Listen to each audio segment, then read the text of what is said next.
Next, we are honored to invite Princess Abir Al Saud, founder and chairwoman of the Sustainable Development Association, TALGA, to moderate the last panel discussion about youth leadership in sustainability. Also, we would like to invite Fadil Al-Mukhtar, President of CAU Student for Sustainability, Ragad Fath and Saeed Barzon, Youth Delegates G20, and Riyuf Al-Sha'ri, leader of Spinviro.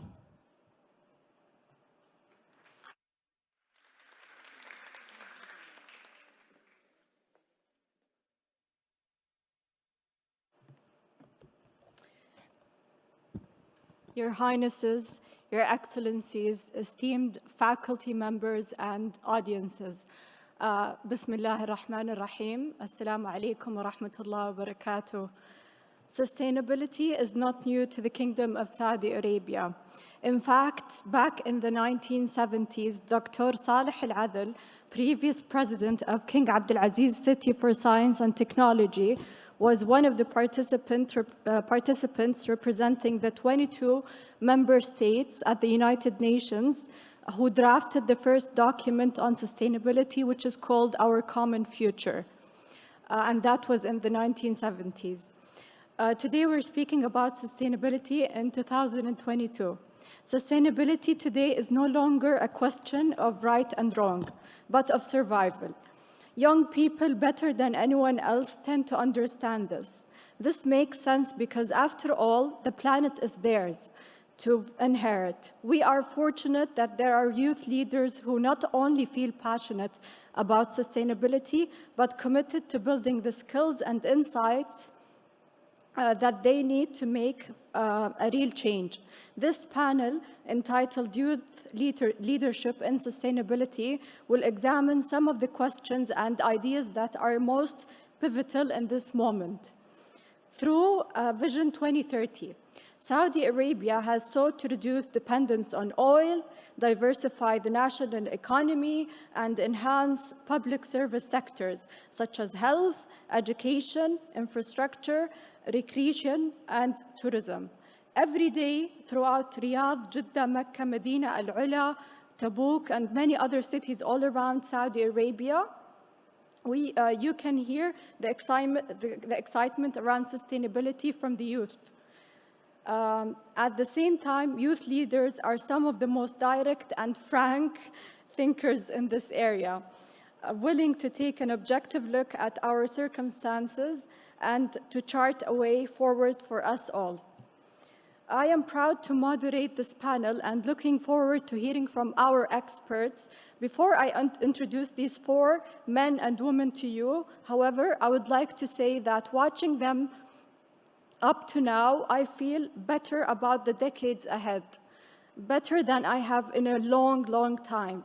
Their bold ideas and ceaseless energy have moved me to see that even at a time of such social and economic uncertainty worldwide, there are professionals right here in the kingdom who are going to shine a light on the clearest pathways forward and look out for us in the midst of historic difficulties. I would like to introduce myself. My name is Abir Al Saud, and I am the chair of the Sustainable Development Association, which we call as an abbreviation TALGA. TALGA goes hand in hand with the conference's theme about thrivability, for the fact that the tree still lives in Saudi Arabia for more than 1,500 years, representing our slogan, we don't want to just merely survive, we want to thrive. I would like to inform our esteemed audience that after we finish, I will be opening the floor for questions at the very end. The four panelists are some of the brightest and most promising young leaders in our country. They have already accomplished so much in their careers as students, as business owners, as volunteers, and as collaborators. And yet it is evident that none of them is satisfied. They are all working harder than ever before, pushing themselves for our benefit, venturing into unexplored intellectual territory to look for the most significant solutions to our environmental dilemmas. Fadl al-Mukhtar, since earning his Bachelor of Science in Chemical Engineering at King Fahd University and Minerals, has been studying for his Master of Science at King Abdullah University of Science and Technology. He has served on a variety of climate and environment-focused programs. Riouf Naji Sha'iri is the leader of Spenviro Initiative, a platform engineered to connect like-minded people who are now working to protect the environment. She earned her Master's of Science in Bioengineering at King Fahd University of Petroleum and Minerals. Some of the illustrious organizations which she has worked are Al-Arab Laboratory, NASA, and L'Oreal Paris. Ragad Fath al-Din is the founder of Sangha Istidama Hub, which is named for the Sanskrit word for community and the Arabic word for sustainability. She is well as a world-renowned, internationally certified holistic health and well-being coach. Her focus has been on the impact that art and education can make on sustainability efforts.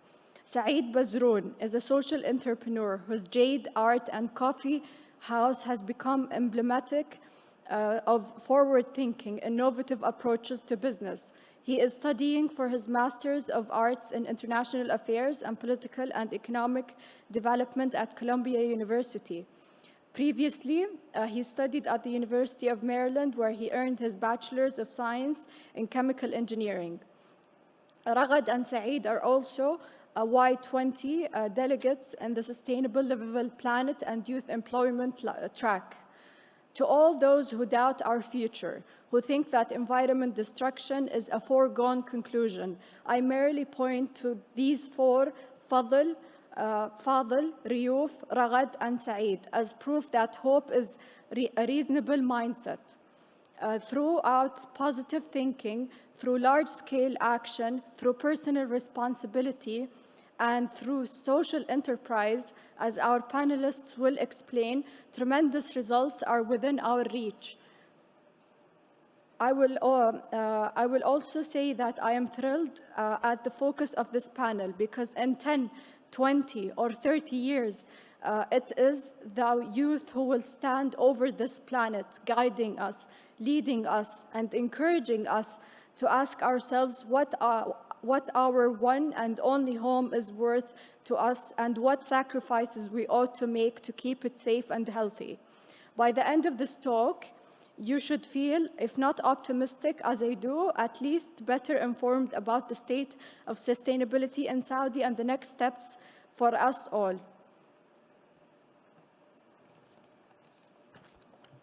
Thank you.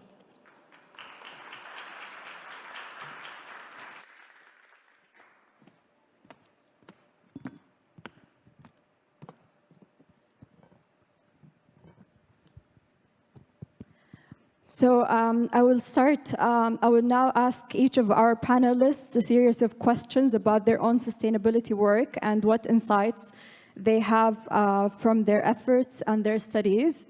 Saeed Bazroun, I would like to start with you first.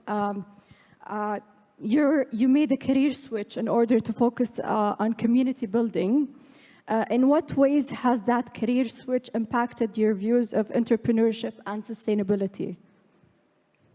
Check. Okay. Thank you very much. I made a career switch from engineering to public service in the last 3 or 4 years. And that opened my eyes to a more sustainable development in Saudi Arabia, nationally and locally, and globally through the Y20 participation. What I learned that the opportunity is there, the gap is there, and there's a lot of ways to contribute to Saudi's development toward a more sustainable community, more sustainable youth, and more sustainable development goals in Saudi Arabia.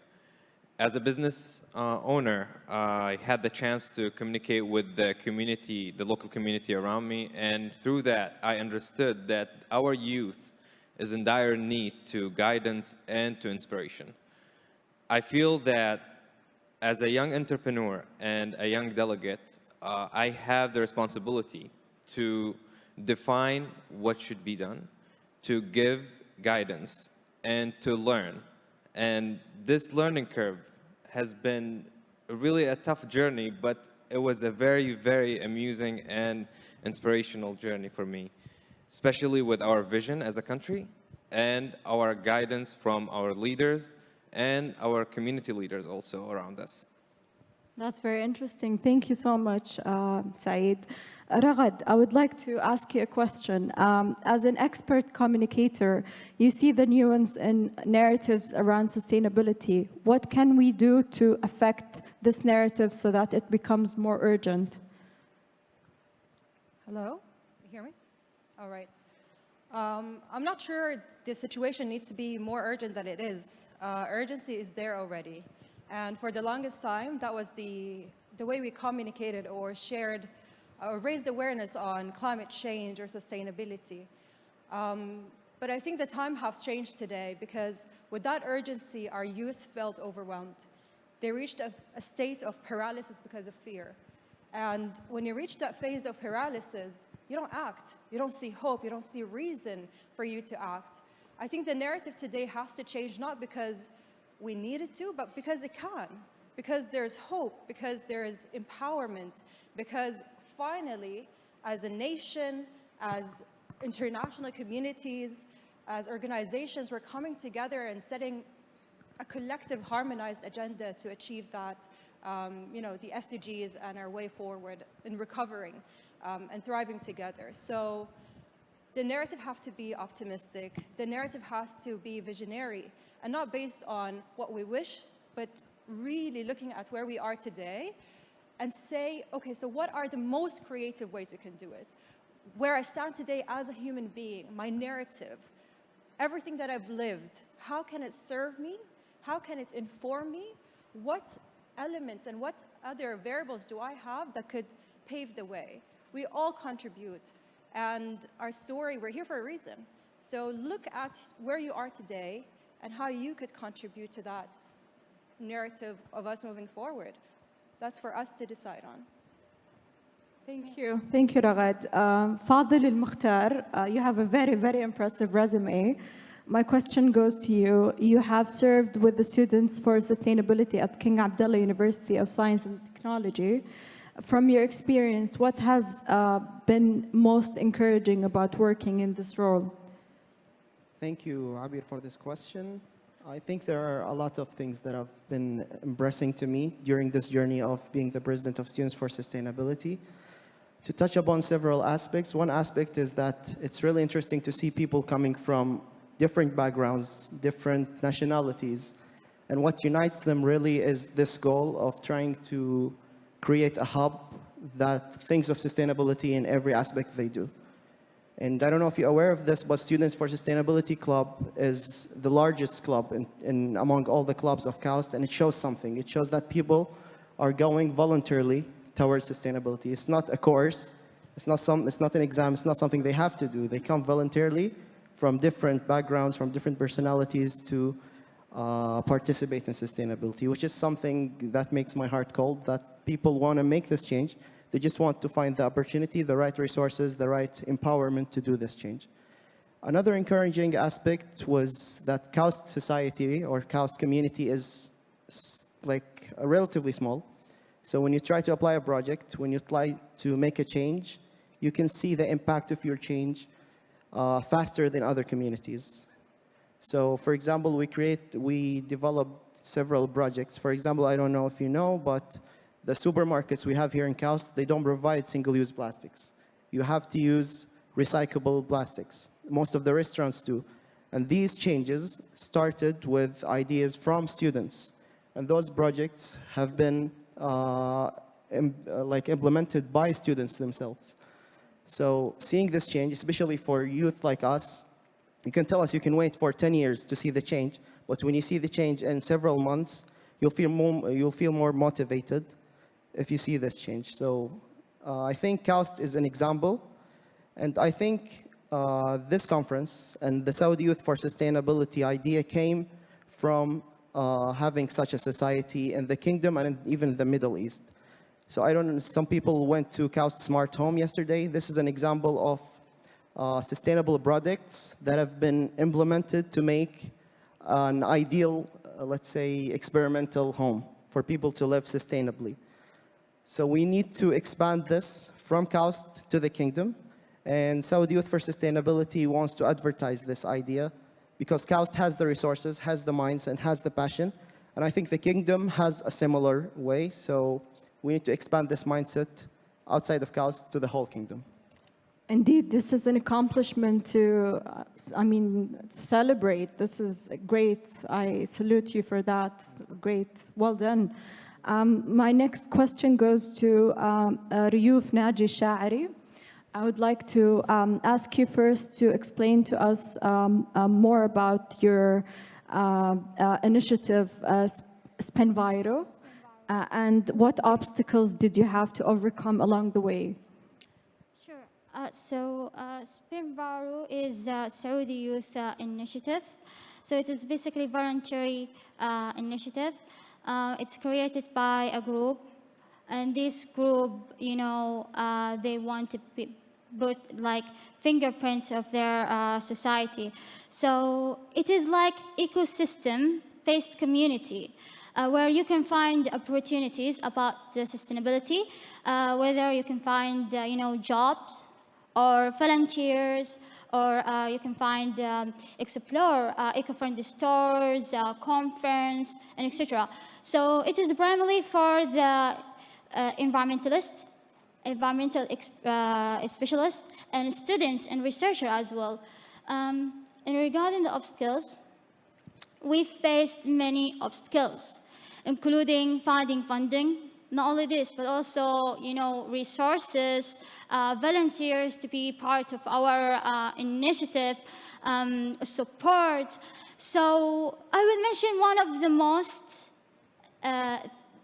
the most important challenges that we faced. We launched Spinviro in February as no-code platform site in the program called Active Citizens. And this is a program hosted by British Council in collaboration with the Saudi Youth for Sustainability. After several, surveys, 78% of people were excited to join our communities. But still, we had a challenge. We had to prepare our site as, code site, because the ones that we are, the ones that there in the ones that there exist is not actually imagine of the Spinviro platform. So we searched for the programmers, and the programmers' prices were very high for us. And as you know, we are students. Some of us are students, and others are freshly graduated students who seeks for a job. So that's a challenge, right? But one of the members of the challenge, she's Rahaf Al-Sahli. She's a member of the Spinviro, and she is, a physics graduate student. She insisted us on learning programming by ourselves. And now, although we don't have any background about programming, alhamdulillah, now on the way to launching our platform. So this is a mainly story about Spinviro initiative. MashaAllah, I really salute you for it's self-taught, and you started from zero. Yeah, you taught right. yourself everything, Yeah, and that's exactly. really not easy. So you should be so proud of yourself. Thank you so much. My second question for you, Riyuf, is what are the most challenging barriers currently preventing youth from making action to work towards sustainability? That's a great question. First of all, lack of knowledge. Still, we have gaps about knowledge, and also lack of the access, resources. Not only this, but also lack of enlightenment about making decision. So and how we can find opportunities. This is the main important thing for us. Interesting. Okay, I have a question to all of our delegates. And this is an open question for all of you. What is the best case scenario for our planet 10 years from right now, in your opinion? Let's start first. 10 years from now, I think the way I see our state is, I'm going to say a sentence now. I just want you guys to not listen to it, but imagine it. You know, it's not just a poetic thing that I'm saying. It's more of, maybe I'm wrong, but just like give it a go, okay?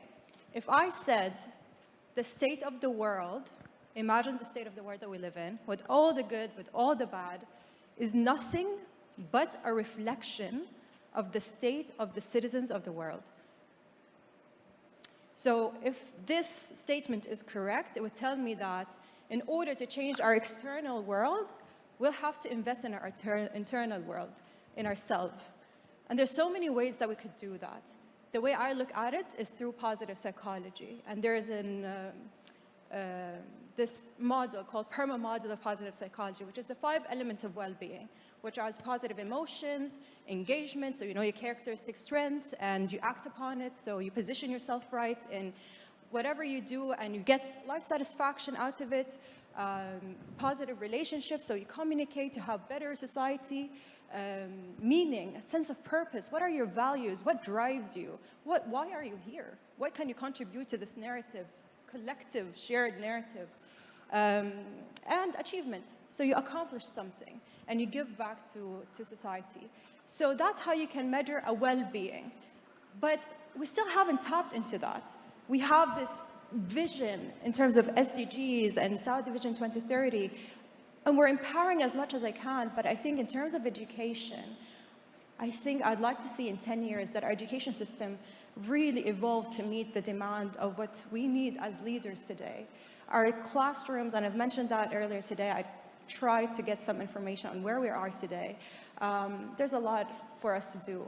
Our classrooms need to raise the kind of futures we need. They need to think differently. They need to interact with themselves and their environment differently. And we need an environment that offers them that. So let's focus on our education. Let's come together on that. Yeah, I'm pretty sure there's different ways as well. very good answer. Do you want to add something? Yeah, Fadil? I think this is a very insightful point from Ragad. And I think the collective results that we're going to see in 10 years is a reflection of our individual behavior. And I think us as students, we believe in numbers, we believe in statistics, we believe in reports. So when we look at the United Nations climate change reports, I don't want to give you pessimistic results, but this is what they say, that if we go with the same trend, if we continue doing the same behavior, by 2050, more than 44 million people will be relocated from their houses as a consequence of climate change actions. This is the best scenario. They just said that. This is the best scenario if we continue doing the same, not even worse.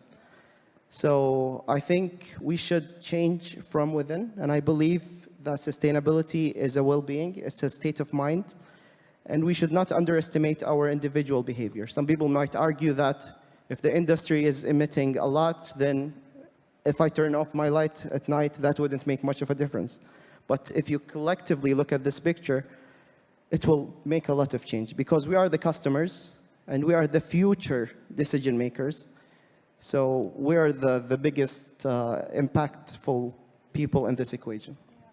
Interesting. We had an earlier discussion, Saeed, Fadil, and Ragad, about the same topic, and I would like to highlight it today with our audience.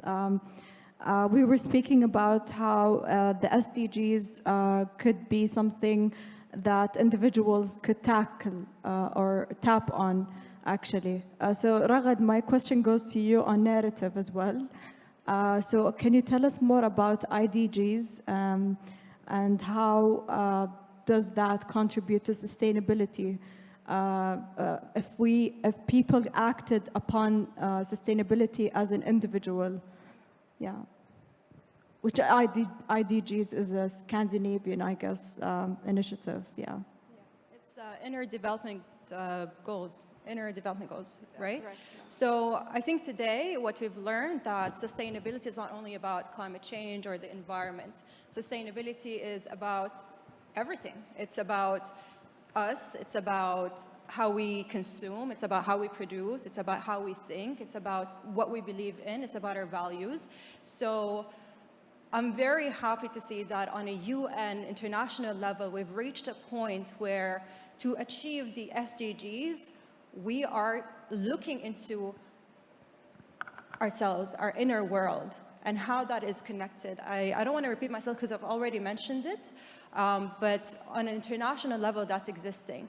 But it's also leading to something called well-being economy. If you haven't heard of it, please do check it out. There's an alliance called We All, Well-Being Economy Alliance.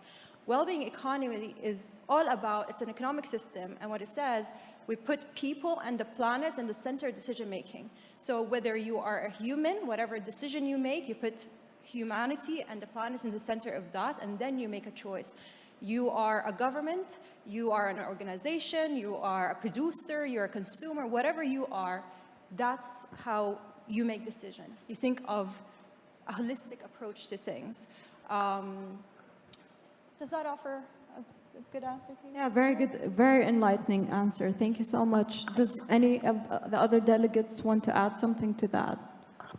I might add a point here, because as being a member of Students for Sustainability, seeing people coming from different backgrounds, from different environments, I meet with students coming, for example, from Scandinavian countries who are having this IDGs concept and coming with like different way of living makes you reconsider yourself. And I had people, for example, coming from the Netherlands. They have this initiative called Precious Plastic, where they internally recycle their own water bottles into art, into something creative. So sustainability touches upon all aspects. It's a way of thinking. It's not any longer a privilege. It should be something within you, in all aspects. Yes, I agree. Yeah, very good answer. Thank you. Saeed, going back to you. After you graduated from college, you worked as a barista. How did that work, combined with your already impressive academic background, color your thinking about social enterprise? So I graduated in 2017. I came back and I worked full-time engineer, production engineer at SABIC. And I worked, as you said, as a barista, as a part-time barista. My schedule was very busy, but the thing that allowed me to just squeeze everything in is my passion to connect with people. And through connecting with people as a frontline customer service person, I let down my guards and I started listening to the community around me. And it's going to give you a lot of insight about what sustainability is and how private businesses and entrepreneurs can reshape our understanding to sustainability. What I very, very much enjoyed listening to in the conference yesterday and today, that we did not just focus on climate change, we did not just focus on environmental changes, but we also focused on the human capital. We focused on sustainable communities and sustainable workplaces, employment, youth development, extra. So when I worked in the coffee shop, I had to interact with 100+ people every single day instead of just interacting with machines in the plant as a chemical engineer. So I used to work with machines in the morning and with people at night. And that made me think further on how these interactions can make a difference. So when I started my social enterprise, Jade Art and Coffee House, we focused on 4 principles that I noticed that we need a lot of support in: mental wellness, women empowerment, youth empowerment, and finally, raising the awareness of social enterprises within our youth community. And finally, we chose a theme that Ragad mentioned in her question to the last panel, which is art and culture. We chose that theme for our shop to encourage young artists to actually contribute within the shop, a private business, to the community. And that's the whole idea of a social enterprise. If you have a social enterprise, you have to focus your intentions as a business toward your community. So you're making profit, but you have to dedicate sort of some percentage of this profit toward the community building, and you have to choose certain things to focus on. I have a story I want to share, and that's how I just want to link to you the idea of having a social enterprise with sustainability and sustainable communities. So last year we had our first art exhibit in the shop that they have, Jade. And that art exhibit hosted young artists from Saudi Arabia, locals. Their ages varied from 13 years old to 24 years old. That's it. And it's their first art exhibit. One of the artists' name was Jawad Al-Umair. He was 16 years old with a very brilliant talent. He's struggling in school, in the educational system, because he's very much passionate about art theory, art history, and he has a very distinctive way of thinking about what he wants to see from the artist in Saudi Arabia. He came to the shop once and he showed me one of his paintings, as we just talked. And I told him, that's a very, very great painting. Like, I would love to have it hang in the shop. And he got shocked. I gave him the opportunity, we hanged his painting, and then I invited him to the exhibit. He joined the exhibit and he was very phenomenal. He communicated with the community around him and he talked to them about who he is, his art, his passion. He's 16 years old, middle school. After the exhibit, I told him, what do you want to study in the future? And he said, I don't know, maybe engineering, just like you. And I was like, but you have such a great talent and such a great eye for art and culture. And he said, I don't think that I have an opportunity. And here I paused. As a social entrepreneur, as a person who has a business to advocate for youth empowerment, I told him, you do have a chance to actually pursue a degree in art. You do have a chance to pursue a degree that relates to you, and you can be a brilliant artist, a Saudi artist. And this story, and now we're working, actually, me and Jawad, to develop his portfolio. He joined another art exhibit, Extra. He's doing very well within the art career currently, and he's in first year high school this year. And he's thinking about going in a scholarship and to get his art degree later on. But the point I want to deliver here that Jawad, maybe in 10 years from now, or 12 years from now, he's going to be a PhD student. He's going to graduate with an art degree and come back here and teach our Saudi young individuals and art. And one of those individuals might be my son, my daughter, you know? And that's the definition for me of sustainable community building. Through. So beautiful, Yeah. beautiful story. So Yeah. that's how I want you to see how private businesses can actually impact individuals in a way Yeah. to build a very, very, very effective community in the future. Yeah. And I'm a very strong believer of using cultural and artistic platforms as ways to, deliver sustainable messages or, do social positive impact. So that's a very, very beautiful, inspiring story. Yeah. Thank you. And I will tell Jawad that I talked about him Yeah. when I get back home. I want to ask Riyuf a question. Almost 70% of the Saudi population consists of youth.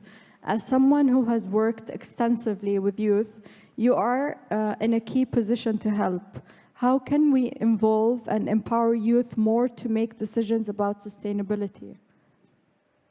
Well, that's a great question.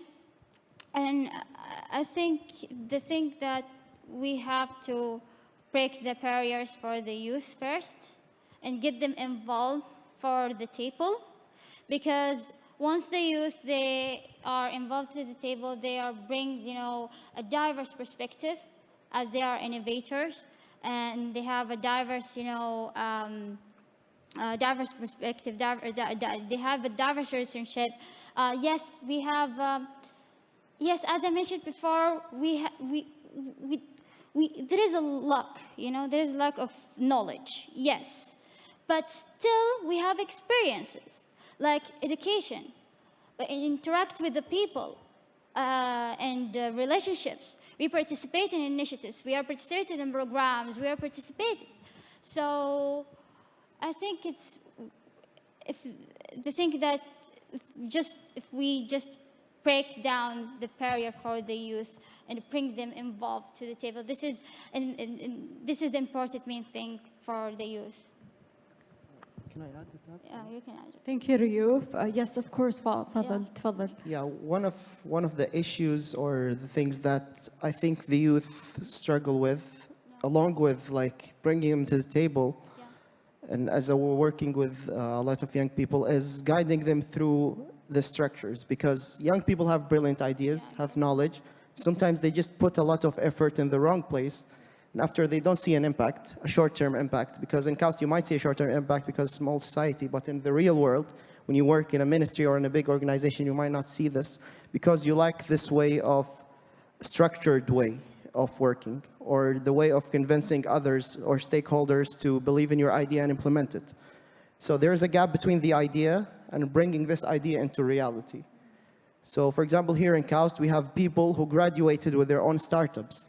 There's companies like Idama, like Ritzy Farms, like Wayaket. All of them are owned by students who brought this idea and brought it into a reality to make a project out of it. So I believe youth should have all those, let me call it, core skills of the working organizations. Yeah, and they are leaders of tomorrow. Very true. Fadl, a question to you again. Underlying our greatest efforts towards sustainability is the reality that we are all making choices that affect the environment every day. How do you apply the concept of sustainability awareness on a personal level? Yeah, that's a great question. I think most people think of personal behavior or being sustainable is that you rethink about the material that you use, is that you use reusable things. But there are a lot of things that people don't think about. And I think one of the most points to emphasize on our discussion is that sustainability is in a lot of aspects. So there is one thing that I discovered about myself recently, is that I might use, like, let's say, reusable items, but I do have 10 out of them and I only use one. So overconsumption is an issue, especially with like the capitalism system that we live on today, the huge production, and people just want to benefit. So each day you might find a good deal of thing that you want. You have a thing, for example, a phone, and you just find a new deal and you just go for it, just because you can. So overconsumption is an issue. Yeah, so also using, for example, reusable bags. So using reusable bags itself is not sustainable unless you use it multiple times, because the production of this material, let's say cotton or reusable plastic, it has higher carbon footprint than the single-use plastic. But when are you being sustainable? It's when you reuse this reusable plastic, let's say 50 times, then you're making an impact to the environment. So using sustainable materials itself without reusing it might not be sustainable. And since Saeed is sharing stories, I might share a story here. So when I was a child, my dad, I don't know if he's watching now, my dad is an art teacher and he's an artist. And he was collecting all the things that could be reused. For example, if we use a paper roll and we're done out of it, he wouldn't allow anyone in the house to throw it in the garbage. He reused this carton. If we eat, for example, a potato chip, Pringles, he wouldn't allow us to throw it. And my mom was so mad at him, just throw it in the garbage, we don't want garbage. So he would collect those and he would make masterpieces or art pieces out of those waste things. And until recently, I just realized this is sustainability. This is recycling. We just didn't name it before. So now we have a structured way of sustainability, but sustainability, going back to it, it's a way of thinking. It's self-being. So when you meet new people and when you consider people around you, what are they doing? You just keep learning new things about sustainability in several aspects. Absolutely. I want to ask a few questions for all the panelists. How do you think social enterprise and sustainability are connected, since all of you are like in the same two fields? Who wants to take this answer? I can take that answer, especially that currently this year's Y20 and the youth employment track, one of the major focuses is to advocate for social enterprises globally. Here in Saudi Arabia, we have a really not very well-known definition of a social enterprise. A social enterprise could be a private business that's actually contributing to the society, but it's not non-profit, but it's not fully private business. So what we're trying to do as a global youth community, we're trying to push for more regulations, more funding, and more understanding most of all. The adaptation of an idea could make a big difference in the future. So if you think about it, any social enterprise in a community can elevate that community. And one of the examples or the policies that we're focusing on is to push these social enterprises in rural and remote areas in a country and actually empower them by the government, by the NGOs, and if the private business want to chip in, that would be a very nice contribution from them. But the idea of having a social enterprise in a remote area or a rural area is to empower the people from that area to turn their, for example, village into a city, and to turn their unemployment to employment, and to teach them through this social enterprise. So social entrepreneurship is going to be a big thing in the future because of the flexibility that it has, the adoption of ideas in the community that it can take. For example, you can open a social enterprise that's focusing on climate change. You can open a social enterprise focusing on mental wellness while doing something totally for profit. I have another question. Anecdotal evidence would tell us that young people care more about sustainability than older generations. Please don't quote me. This is something from the internet. Why do you think this is the case, if this is the case? Yeah, please. I think you just provided us a bit of insight with your father being an artist and reusing and recycling, not really thinking of it as sustainability or being, eco-friendly. I think in the past, it was more of value. It was driven by values and culture and religion, right? Not to waste. Waste is not, it's not min akhlaq al-Muslim in a way, right? Yeah. So I remember put as much as you need on your plate, and if you cannot finish it, feed it to the bird or the cat. I didn't think of it as sustainable. It's just being a good person, a human being, right? But now, as we grow, we think of, let's not throw it in the garbage because that's going to stink. And if that stinks, then methane and all of that is just not going to help the environment and the impact. So we know the scientific reasoning behind it. But I think it's all interconnected. Now it's just forming, it's evolving. The belief and value is evolving into scientific, and we're acting accordingly. So maybe thanks to our parents, we have the values, and thanks to the education system today and the awareness, we can act and we understand, we have the awareness. Yeah. So I would really like to hear what the audience has to say about some of the topics. So here's your chance to ask questions. Who would like to go first? Okay. Yes. Please go ahead. Yeah. Your name? Yes, my name is Ali Al-Bagshi. I have graduated from King Faisal University. Honestly, what you do, guys, is very awesome. So I feel encouraged by the things you are doing. And I actually have a question for you, Naji, about your project, which is SpinViro. It's a really catchy project. I just want to know, the impact. What impact has it left so far? And another question, just it's related to it. What are your plans for expanding, in locally and globally? اوكي بخصوص الامباكت التاثير اللي احنا سويناه حاليا زي ما قلنا نحن سوينا موقع حاليا جالسين نشتغل على كود موقع بس في نفس الوقت جالسين نشتغل على gathering the people في المساحات في التويتر الحمد لله جبنا أشخاص شخصيات كبيرة. جبنا ناس من مرشحين في الكوب 27 في شرم الشيخ، وهو رئيس التنمية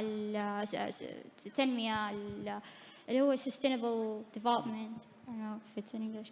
So هو أحمد السكنيدي جبناه عندنا. جبنا ناس برضو شخصيات هنا في السعودية، زي مثلا عندنا دكتور عبهري معروف في جامعة طيبة، أستاذ مدرس درس في قسم الأحياء. جبنا كمان Head of Department of the Poisoning اللي هو أستاذ رامي. جبنا برضو طلعنا برضو للإمارات، جبنا شخصية في الإمارات بخصوص تتكلم عن التوبيك اللي هي الانترست. فحاليا نحن في السبيس تبعنا إنه نجيب الناس اللي هم مؤثرين في سواء عندنا في السعودية أو في العرب ريجن، لأنه لاحظنا من ناحية السستينابيلتي المحتوى في السستينابيلتي مرة ضعيف، فنحن ركزنا على المحتوى العربي أكثر. فحاليا جالسين نشتغل على سبيس، مساحات من مواضيع، نرسلها بوسترات للجروبات. أي أحد انترستد للسستينابيلتي تعال عندنا اتكلم في أي موضوع أنت مهتم فيه له. Also, I just have a question. If anyone's interested and want to join Spinviro, how is the procedure? ممكن تقدر بعد البانل ديسكشن ممكن انه نرسل لك كيف تسجل. اي احد كمان عنده بروش سبينفارو راح يعلمكم كيف ممكن تنضموا لفريق سبينفارو، لانه نحن فعلا نحتاج ناس من سواء محتوى سواء مبرمجين، اي احد يحب يتطوع في انيشيتيف تعالوا، نحن مرحبين في كل اي احد في اي جامعه من الجامعات. We are diverse team by the way. Thank you very much. Thank you. Question here.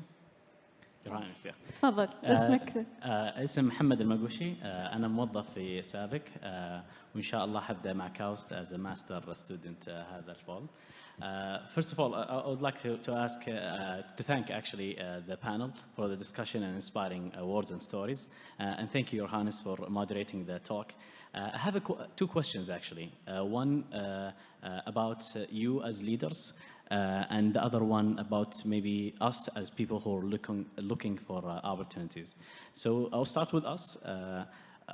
What do you say to someone who feeling overwhelmed with all the initiatives that are happening around them and feeling the famous fear of missing out on all of these? Is it something that a real thing and that maybe you have experienced? Or is it maybe just imaginary? We need to let it go at some point. And then for you as leaders, how do you see yourself giving the leadership to the next in line for new generation? I know maybe it's early to say that, but maybe we wake up one day and we are part of the other side of change and policymakers. So how do you see this view? And feel free to jump in and answer. It's not a specific questions, it's based on your experiences individually. Thank you. Thank you very much. The question hits very, very close to heart.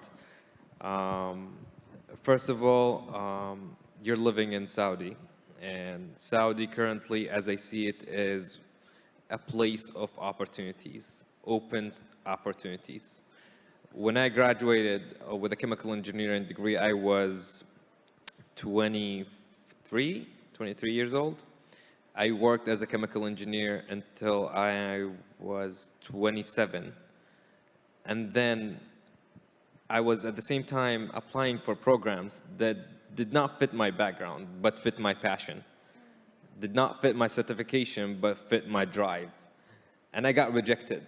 I got rejected more than 50 times from so many programs that I thought that I'm going to perform very well in, but my resume did not serve me, my background did not serve me.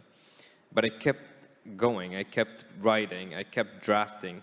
I remember drafting a policy for representing Saudi in the Y20 in 2019, and I got rejected. And let me tell you something. In 2019, I submitted that draft, and I wanted that opportunity so bad to MISC Foundation. I got rejected after the interview, and I understood that, okay, I'm a chemical engineer, maybe I don't fit that role. In 2021, I guess, last year, or the year before, when was Ignited Voices? Last year, right? Yeah. I got contacted by MISC Foundation asking me about that policy in 2019 that I drafted from my office in the manufacturing in Jubail, in an office that's very small. I was drafting a policy about youth empowerment. And they asked me, are you still interested in representing Saudi Arabia 3 years later? And I said, yeah, of course. And they told me there's this program called Ignited Voices. Do you want to join? And I actually said yes. And we joined that program, 50 individuals. And let me tell you something. We talked about fear of missing out. We talked about the imposter syndrome. We talked about so many things that you young Saudis are feeling. And I cannot tell you how much you need to try your best to actually follow your passion. Because one day, someone is going to look at you. One day, someone is going to empower you. And one day, in Saudi, especially, currently, our young leaders, our vision, and who we are nowadays, you're going to be seen. And you're never going to miss out, even if you're, I think, 40 years old or 50 years old in Saudi, because there are people who are working diligently to transfer our country to a continuous development, continuous educational pathways until the day you leave this earth. And let me tell you something. There are so many opportunities. Don't lose hope, especially in Saudi Arabia. Thank you, Said. Can تفضل فاضل. Yeah. So I want to answer also your first question, and I think it's a very valid point that you brought to the table, that each person has a specific field, and he might feel the FOMO, the fear of missing out with this sustainable trend. You always hear sustainability, climate change is coming, because it's no longer a choice, as I said. It's a tipping point. When we reach in the future, we're not going to reach. So in Saudi Arabia, as Said say, with the vision now, you're going to have the opportunities. Just start from yourself, start from the within. And there's a story I want to share. Like, I never imagined to participate in the United Nations climate change conference ever before. And I was just an attendee to a conference just like this in Riyadh. It was called Saudi Green Initiative. I asked the question, just like you, in one of the workshops. And after the conference, I was contacted by an organization called Uyun Collective. It was owned by Princess Noura and Princess Masha'al. They told me, you seem interested, you seem passionate about sustainability, so can we get your contact in future collaborations? Then they reached me out. We nominate you as the only student from KAUST to participate in Glasgow in the United Nations Conference. Out of a sudden, I didn't see it coming unless I believed in myself and in my passion. This is something I want to do. So you're not going to miss out. You're going to reach there. Just keep the faith. And Small steps, I guess, right? Definitely. Let's go back to how you phrased the first sentence. Us and you as leaders. Please don't. Because honestly, we're not us and you, and we're all here leaders. Leader is just you deciding that I am a leader. I said I am a leader. I am a leader. Really, no one's going to tell you you are a leader today. You're going to tell them you're a leader today. So embody that. You are a leader today. You have something to say. Even if it's wrong, you're going to say it. They're going to tell you, oh, you're wrong. You're like, oh, tell me why I'm wrong. They're going to tell you why you're wrong. You're going to know you're wrong. You're going to get better. So you learn, you grow, and your leadership grows, and who you are as a person will grow, and your impact will grow. So I think we're all leaders. It just makes it uncomfortable to think I am something and you're something. But I do hope that we pass on the knowledge. And I think that's why I focus on education, because I love human beings so much, and I think we have so much value to add, and we all happen to be on this planet, if you think about it. And just, we're trying to figure it out, and we're trying to create systems, and we're trying to thrive, and we're trying to work together. And we all have narratives and stories and challenges, and how awesome is this, right? So let's Absolutely. kind of dig into that a bit more. Thank you, Ragad, for the impressive comments. I think we have one more question. تفضل. So my name is Sabah Al-Khaldi, and I am from the second cohort of Ignited Voices. So I'd like to first thank these young panelists and also our moderator, Princess Abir. My question is, how can we introduce sustainability when it comes to consumption and waste to our families and friends? I hope any of you to answer this question. Thank you so much.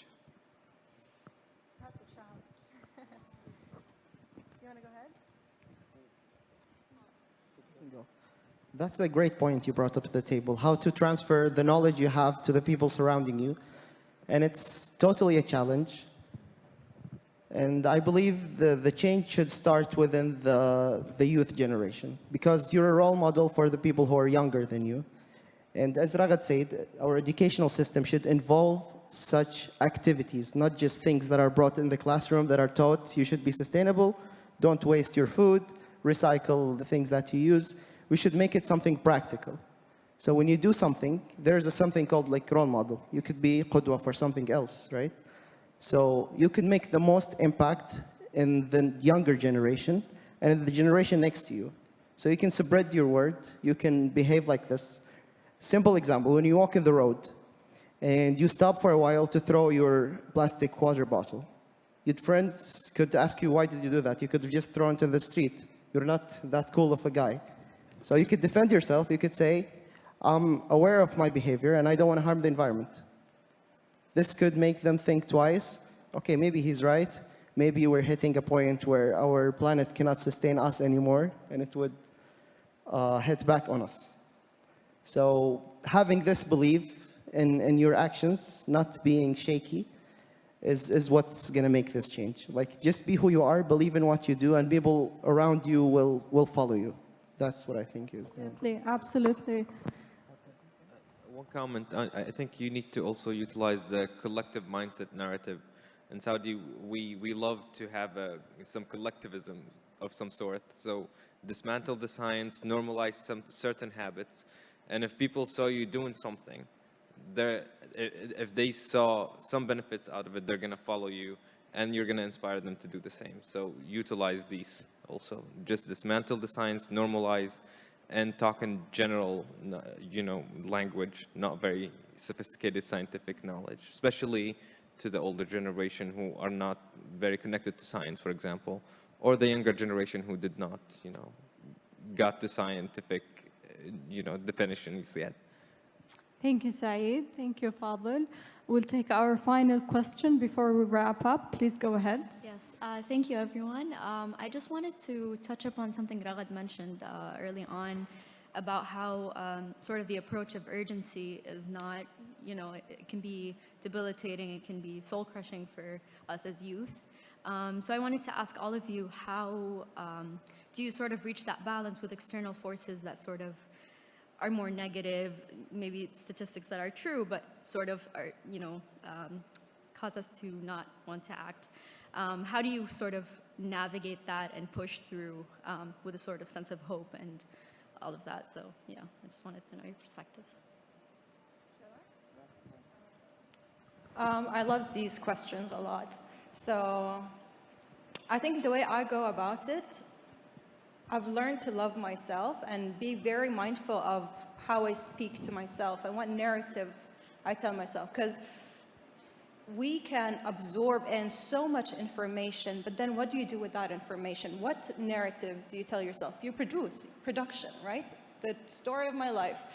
And I just chose to have the best one. I was like, I'm going to have the best story here, as, I'm just going to live it. So whatever I see, sometimes I'm like, it's good to know about this, but what can we do about it? So I just take the lead sometimes, and then I realize the lead that I took, someone took before me, and oh, so that's good. Other people are thinking similarly.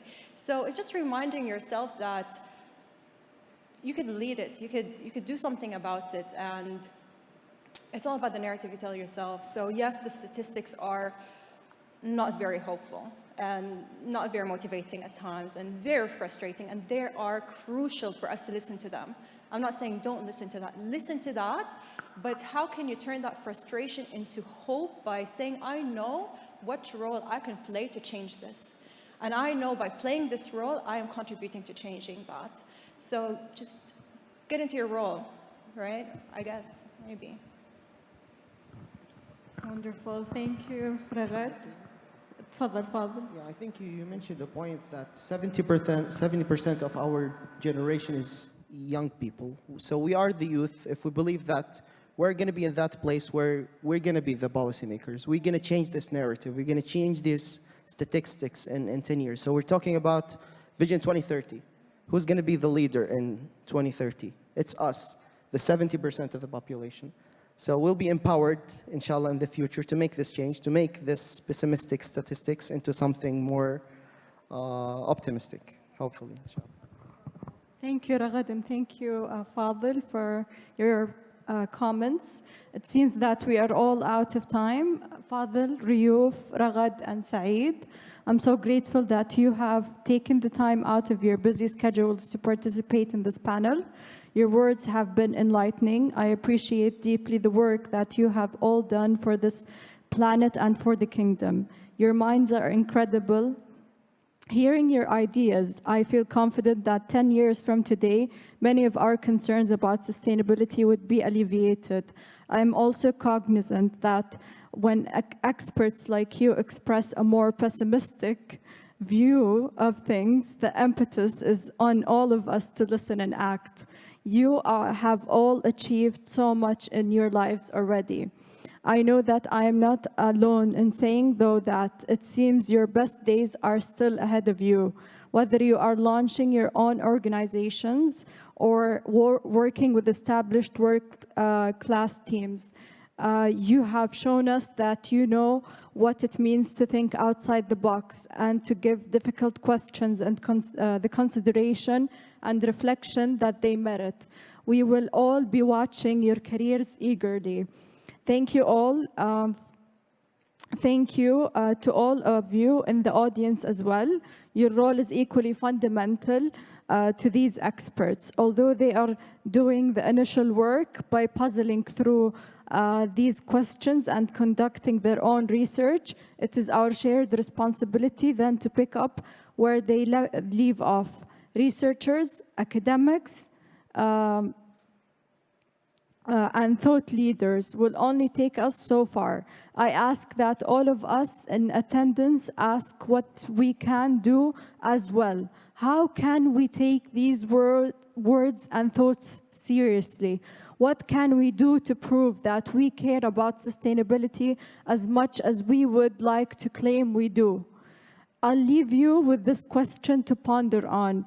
Do you just want to merely be alive, or do you want to thrive? Can we please get a big round of applause for Fadil al-Mukhtar, Riyuf Naji al-Sha'ari, Ragad Fath al-Din, and Saad Bazroun.